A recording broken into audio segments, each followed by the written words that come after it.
Hello, family, friends, and fans. I'm Fletcher Rhoden, and this is the premiere episode of Fletcher Rhoden's Medellin Diaries.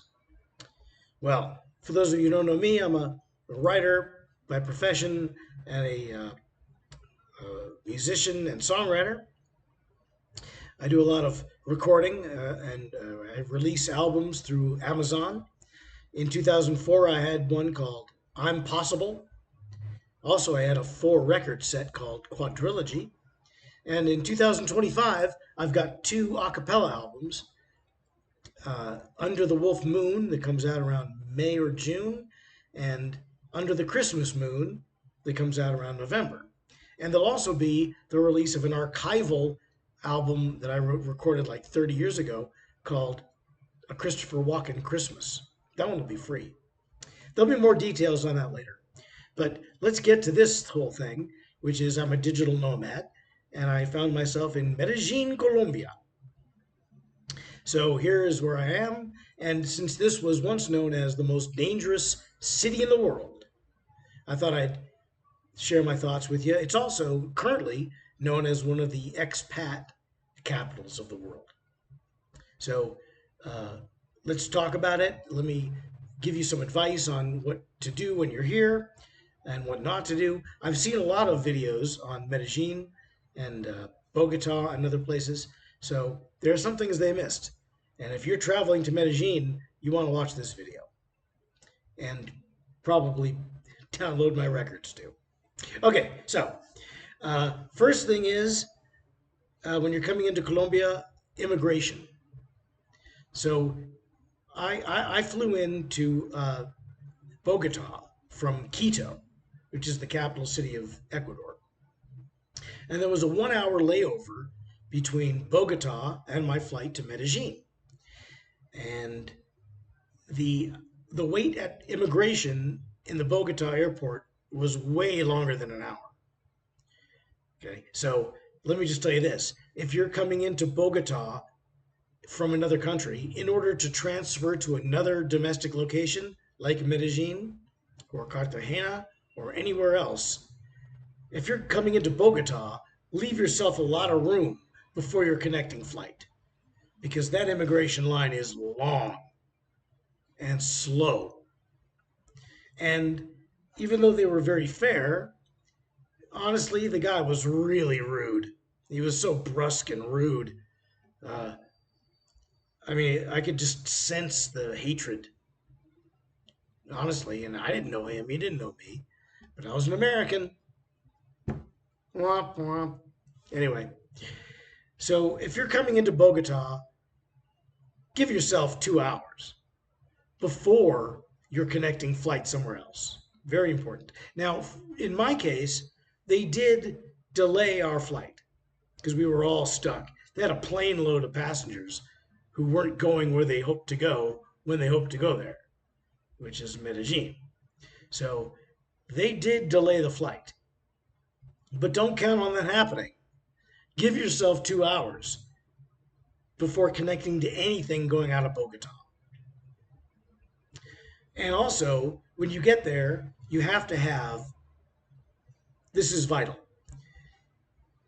your outgoing flight out of Colombia. Now, they have a 90-day plus 90-day thing like they do in Ecuador. But, take my advice is get your flight before the first 90 days. Don't try to explain to the guy how you're going to try to extend your 90 into 180. I'm sure he knows about it, but that's not going to do because you got to have on paper printed your exiting flight. So get a flight with the extra expense that you can change it without a fine or a penalty, and then just pay the fine or penalty. It'll be minuscule compared to losing the flight. But if you come into this country without an outgoing flight, they're gonna they're gonna cast you out. They're gonna turn you around and send you out, especially now. So I might have found myself with a $3,000 flight to Miami just for safe harbor. That's ridiculous. It's ridiculous to go to Miami in any case, I think, but just to duck out is crazy. So when you come to Colombia, have your outgoing flight booked. Also, have your hotel reservation. Now, I had a reservation in Medellin, but at the time I was talking to the immigration officer, my understanding was that the plane had flown, it had left. I looked at the big screens and I didn't see the number of the flight after a certain point in time. So I assumed it was dropped from the screens, from the roster, because it had flown away. So I'm there talking to this gruff immigration guy, and he's like, I need to see your hotel reservation. And I said, well, I didn't know I was going to stay here tonight, so I don't have one. And he said, then you can't stay. Turns out I gave him my Medellin reservation at a hotel off the airport in Medellin. So I gave him that, and that was enough. But boy, oh boy, you better have a hotel. If anything, just get a cheap hotel reservation that you're willing to cut loose of so you have something to show the guy. Okay? Likewise, you need your flights out of Medellin, and they should be within 90 days. True, you can arrange to stay 180 days, but don't try explaining that to the guy at the immigration office. He don't want to hear it. So there's that. Also, make sure to have these things printed on paper. Print your itineraries and have them on paper. They're not, if you show them a thumb drive, then you're going to Miami, which is punishment enough for anyone. So don't just say you've got it. Don't just have the itinerary number scribbled on a piece of paper. Don't just have a thumbnail, a thumb drive, and have the guy and tell the guy, here, plug it into your computer and look for yourself. No way. No way. Bring it, print your itinerary, and have your outgoing flight and your hotel room booked. Okay. So and don't have a quick connection between Bogota and anything else. Give yourself hours. If you have to, get a hotel in the Bogota airport Hilton and stay there for the night. It's better that than to be stuck. I couldn't even get a room in the Bogota Hilton in order to clear this matter up because they wouldn't let me do that until I showed them that I already had a reservation for another hotel in Medellin. Don't take any chances. Okay, so once I got out of immigration and I believed my plane was gone, I had to run around a bunch of times in order to be shown that my plane had been delayed and it was at another gate. But don't take anybody's word for anything at that airport or any airport because people will just direct you to a place and say, no, no, it's correct. Go, it's correct. And they'll just send you off to get rid of you, and they'll send you wandering around the airport at 1 o'clock in the morning because they just don't seem that interested. Now, granted, I don't know how interested anybody is working in any airport in any city of the world. I think if you go to JFK in New York or LAX in Los Angeles, you're going to get the same kind of behavior. So it's not particular to Colombia, I don't think, but it certainly is here. So don't take any chances when you're traveling in and out of Colombia. Of course, you don't want to bring in any contraband or bring out any contraband naturally. That goes without saying. But my experience is Bogota is a very poorly run airport. So give yourself as much time as you can, extra time. The hotels are cheap. It's better to pay $50 for a hotel near the airport just to show the guy that you got somewhere to stay. And because you might miss your flight anyway, you might need a place to stay. Okay? All right. So now we're in, I finally did get to Medellin. First hotel, what my plan was, and let me tell you, I try to prepare when I travel. I travel a lot, and I know the mistakes that can be made and things go wrong. So what I did is, clever fella that I am, I booked a hotel right near the airport in Medellin because I knew I was coming in at around midnight. And I know that Medellin is about 40 minutes away from the airport. So I did not want to, after traveling all day through Ecuador and into Colombia, that I didn't want to spend another hour in a cab at 2 o'clock in the morning. So I booked a hotel right next to the airport. And this was a good idea, if only it had worked out the way I had planned. So this place is called, I'm reading it now, you can tell from this piece of paper, Hotel Rio Verde, Cerciania al Apuerto. That means, I think it means something like hotel near the airport. And so the idea was I was going to get this room. I'd be picked up in a shuttle bus, taken to the nearby hotel, sleep it off, and then the next day I would come to my new hotel, which is where I'm recording this now. However, first thing is I ordered a shuttle bus. Booking.com told me I could get a shuttle bus. So there was no shuttle bus. It just wasn't there. And I found somebody, an air stewardess from another airline, was kind enough to use her local phone number. I only have a US number. She used her local number to call the hotel from the phone number, which I have right here. She called them up. She hands me the phone, and the person on the other end says, "We don't have a shuttle bus. You can take a car or a cab." And my plane was delayed going from Bogota to Medellin. So I'm like, it's like 1 o'clock in the morning.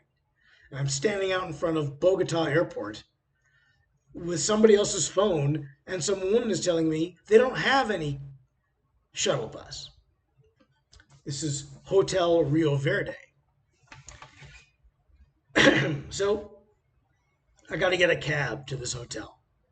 Now, first thing that happened is I walk out of the terminal, and there are 5 guys, Colombianos, I believe, and they're all offering me a ride. Hey, you need a ride? You know, and they're charging me. One guy says 120,000 pesos, which is about 40 American dollars. And he says it's 40 minutes. We go through the tunnel. Go through the tunnel like that. But I knew that this hotel was only 1.6 miles from the airport. It's called Hotel Rio Verde Cerciana al Aeropuerto. So it's the hotel by the airport. And it wasn't any 40 minutes away, and it wasn't through the tunnel. And these guys were not taxi drivers. They weren't. There were like 5 of them in a group. They were all dressed casually. They weren't in any car. They approached me as soon as I walked out of the terminal. What I think was going to happen is I was going to be kidnapped, because they had to know that I had all of my goods and all of my money and everything, all of my computers, whatever I had it with me because I was coming out of the airport. So, and it was also 1 in the morning. So I was likely to be agitated and vulnerable to that kind of approach. The guy offers me 120,000 pesos, which I know is wrong. So I'm like, that's wrong. It's not 40 minutes. It's 5 minutes. It's less than 2 miles away. Then another one of them comes at me. The same guy says 120. I say no. He says 50. And I said, dude, it was 120 10 seconds ago. Then another one walks up to me, a littler guy. Let me help you. Yeah. Nobody is here to help you. Sorry. So I walked away from the 5 kidnappers, which I'm sure what would have happened is I would have been driven to a third location where I would have been held at gunpoint and tied up and blindfolded. And they would have used my credit cards and called my family and demanded maybe something like $5,000. They wouldn't have gotten it. But if they had gotten it, they'd let me go after running up about $25,000 worth of credit, plus the 5 for my family, and giving me a lifetime of nightmares that I never would have recovered from. So my advice to you is this: beware of these people offering you a ride. Don't do that. I mean, they did that in Vegas where I lived for years, and those were robbers. They were kidnapped. They weren't. They didn't kidnap you in Vegas, but they robbed the heck out of you, and they do that here. So only get into a marked cab. People say here, use Uber, use Lyft. Guess what? They're not legal in Colombia. So don't come here thinking you're going to use Lyft or Uber. You can, but I wouldn't. The same rule in Ecuador applies here. Only a marked cab. And a marked cab will have a number painted on the door. If you don't see a number painted on the door, don't get in the car. Okay? All right. So there I am. It's 1:30 in the morning. I get a cab. He overcharges me, but it's a lot less than the jerks. One guy offered me 120,000 to take me 40 minutes, and then he changes his mind to 50,000 to take me 5 minutes. This guy wanted 40, which equated to about $12 American.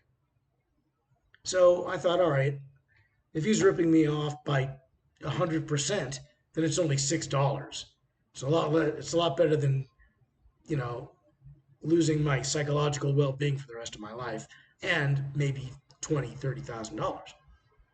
So never get into an unmarked cab. Avoid these guys at the airport who are like, hey, you want a ride? I'll give you a ride. No. All right. So they get me to my airport hotel, which is, once again, Hotel Rio Verde.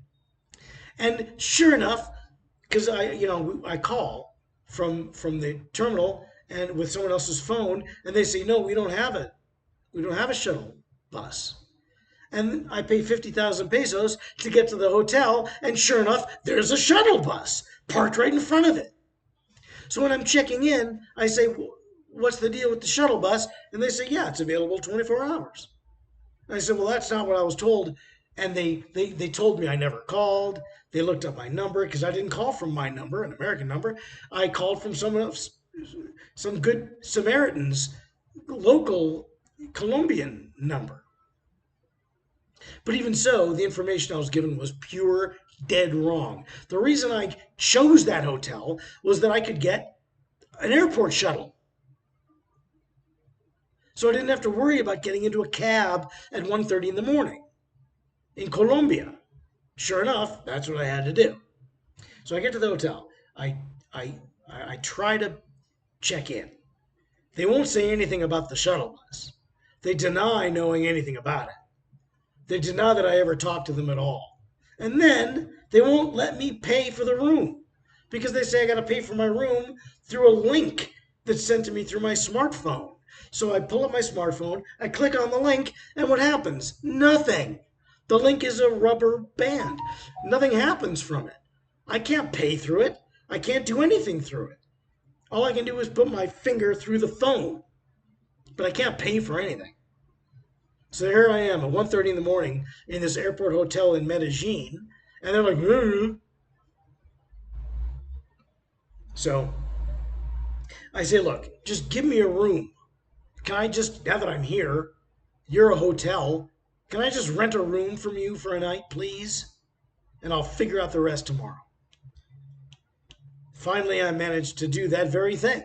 We discarded my booking.com reservation, which wound up getting canceled. And they rent me a room. Okay, $62. Fine.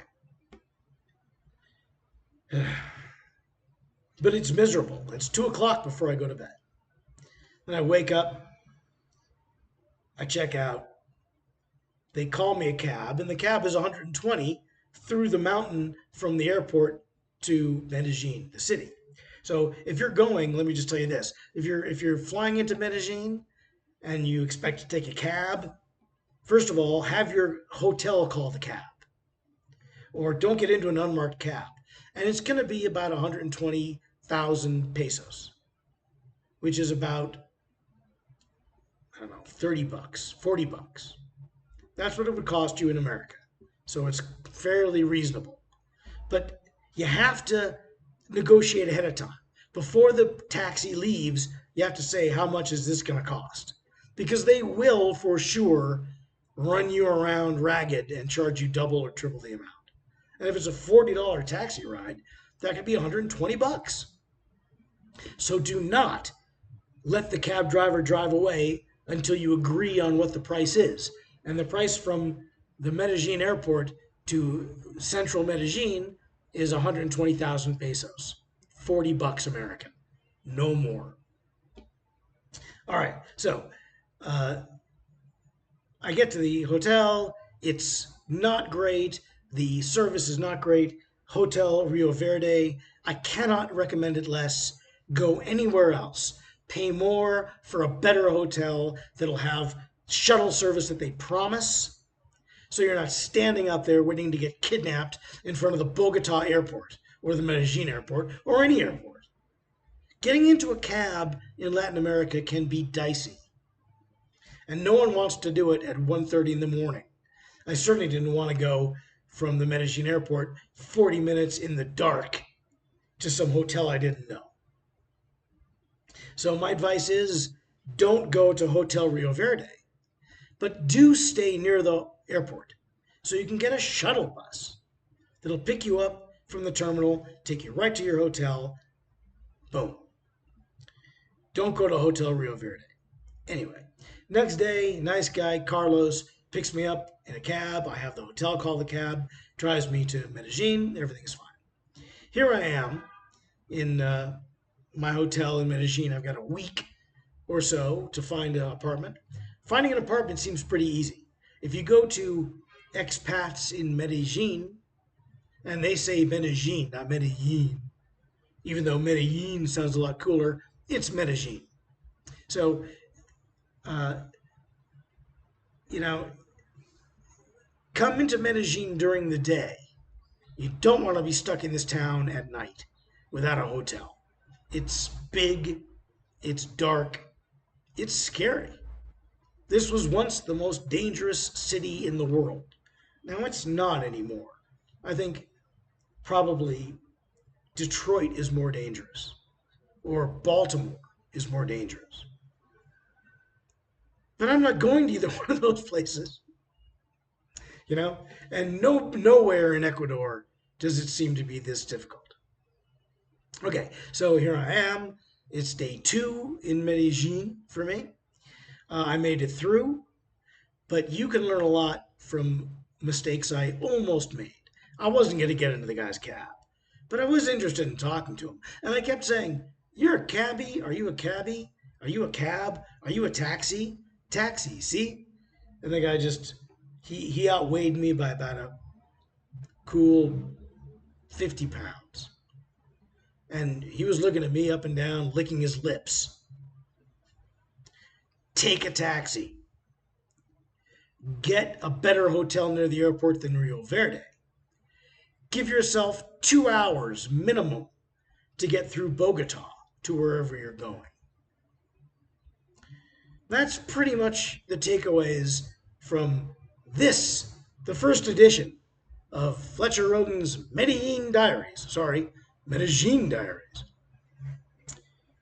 Tune in for more. They won't be regular, but I'll be poking in around every, you know, between now and 6 months from now. I'm not going to use a lot of footage. You know how you see a thing like this and people take their phones around and they take footage of the local scene or the street performers or the whatever it is.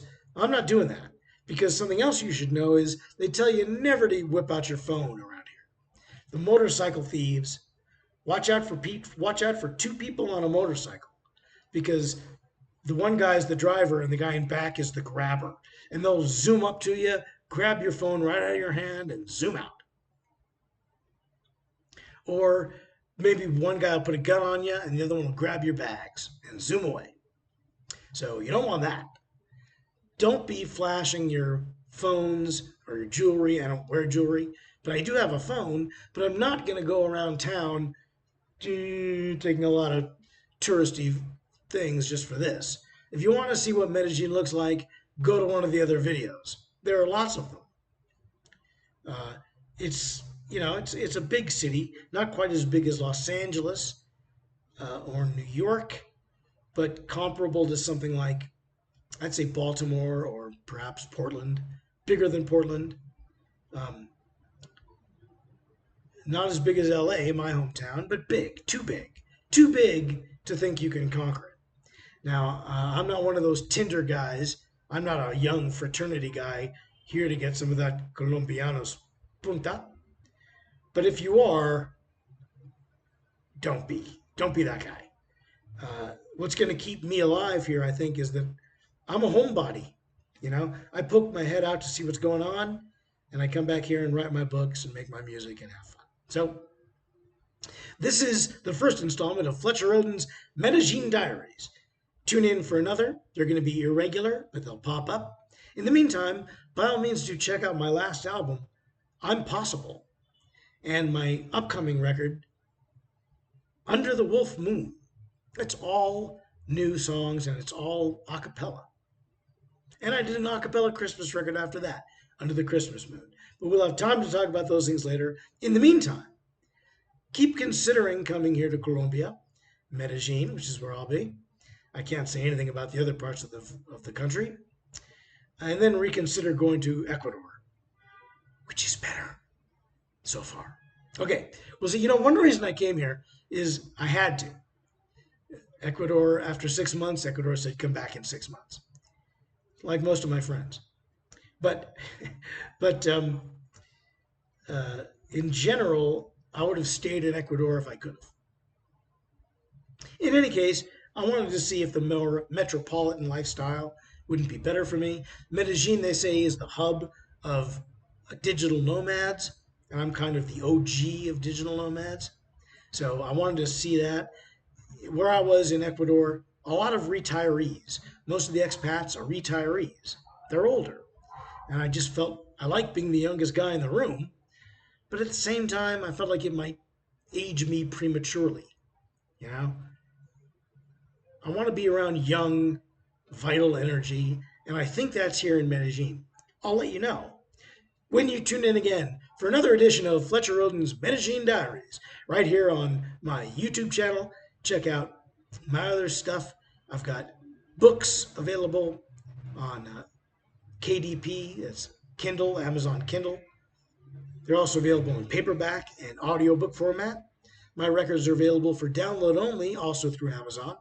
No more CDs for Amazon for me. And that is pretty much it. So thanks for watching. I hope you have safe travels. Tune in again. And until then, bye, Mary.